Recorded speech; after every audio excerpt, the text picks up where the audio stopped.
Oh my goodness, Dee Blick, you can see what a powerful, amazing and empowering woman she is.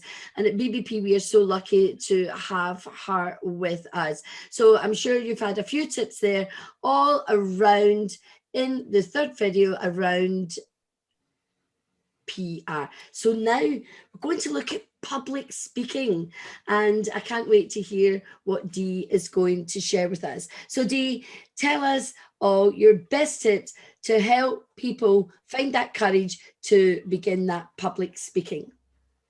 Thank you, Brenda. I think what's really important, you said one word there which resonated with me, and it's courage.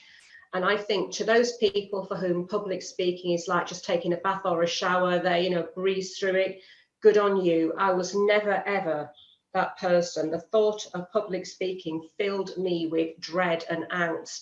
Very confident woman, I can do training and all the rest of it, but visualize me standing in front of an audience, in this instance, talking about my book, and I think I'd rather chew my feet.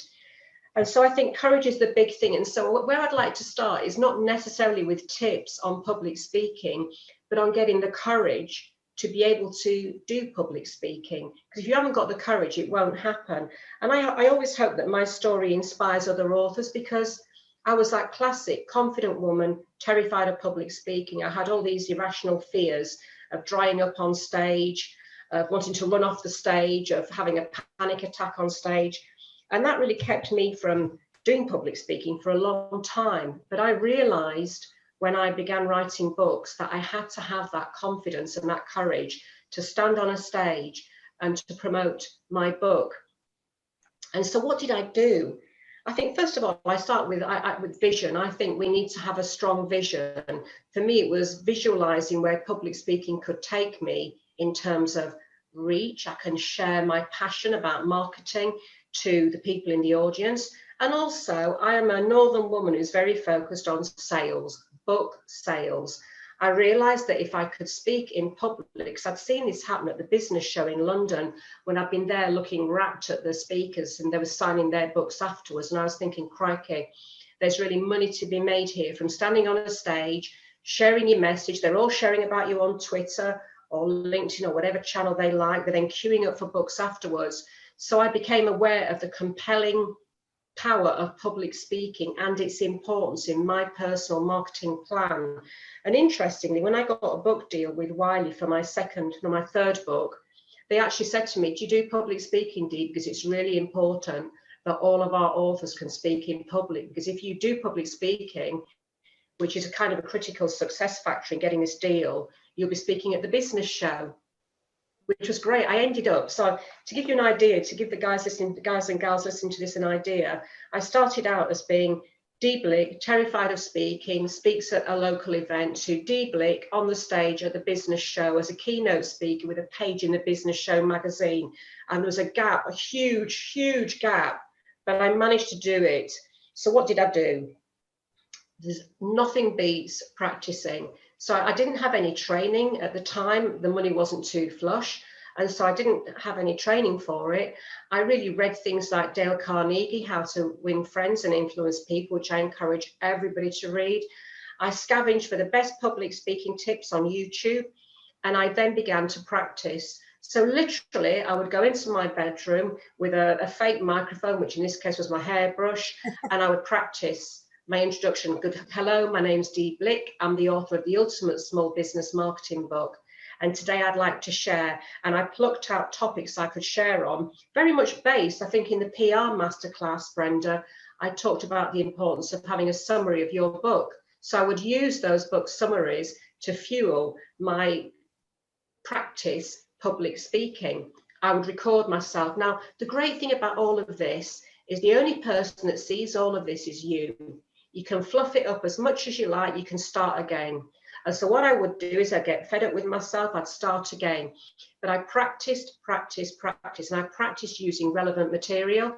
I practiced my biography, which is something that we spoke about in the PR masterclass. I practiced being able to say in less than a minute who I was, what I do, and why I was there today. Because again, this is so powerful to an audience. So what that meant, by doing all this practice, And then I would even put the clothes on, get the suit on. For me, my suit is my jeans and a really lovely jacket and heels. And then again, I'd have all the gear on and I'd practice again. So I cannot emphasize that enough to the people listening to this. Nothing can eradicate fear like the power of practice and the recognition. It's like learning to drive. We don't start by parallel parking, doing 3-point turns. We start with the basics before we're then allowed out, and then we get evaluated by whether we pass or we fail. So again, for public speaking, put all that effort into it, and then you can start to pitch for public speaking engagements. Now, my big tip here with regards to authors is, unless you feel super confident, if you do, go for the big stuff. But if you're like me, I want to dip my toes in. So I volunteered to speak at local business events on subjects that I knew I was confident about and that I could then do a book signing. So let's just look, you're writing a book on health and well-being. There might be a wellness show coming to you or an online wellness event. You could pitch to do a talk at that event about well-being and wellness. You're not necessarily plugging your book, but by speaking at the event, you will get opportunity at the beginning and at the end to talk a little bit about your book. So start small, build your courage up by speaking at these small local events. The next step is then push for the bigger stuff. We are capable of so much more than we give ourselves credit for. And I've learned this in my career. So really start then to pitch for bigger events where you're saying to them, I really think that you should have me as a speaker at your event. I'm the author of this, that, and the other. Look on Amazon at the amazing reviews it's had. I believe I can offer, it's a bit like the PR pitch. I believe that I can talk about something of real interest to your audience. Here's a snapshot. What do you think? So I would put together my speaker pitches, and the amount of yeses that I got was quite astonishing. So what you then do is you go in at the medium level where you're pitching at events that are not quite up there yet, but it's all about building courage. It's about building your name. It's about then taking your presence at these events to then pitch for the bigger stuff, which is the massive events like the business show, or in my case, I was doing that, and then big paid events too. But all along the way, the biggest thing is practice courage and self-belief.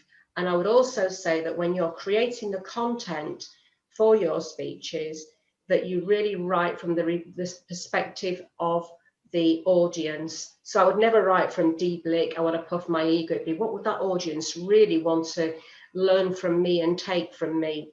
Now, I know there's so much more to cover about body language, practice, tone of voice, handling awkward and challenging situations, what happens when you dry up on stage, cue cards versus notes versus nothing. And I would say to start with, that's something that we can cover in sort of like one-to-one or one-to-few masterclasses.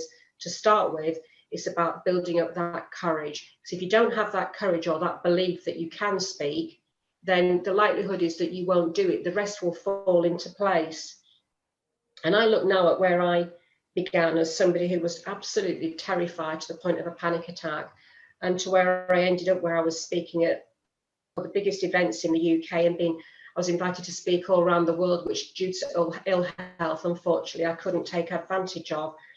But I always say, if I can do it on that public speaking, you can do it, because there was probably nobody more terrified than me.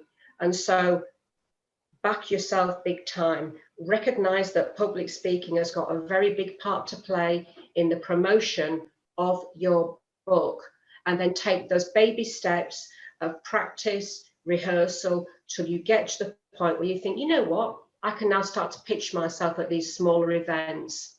I hope that's helped. I realize that when I speak for a small amount of time, it often raises more questions than it answers, but this is a big one, is public speaking. And like I said, Brenda, you touched upon it at the beginning. It all starts with that courage. Absolutely. Dee, thank you very much.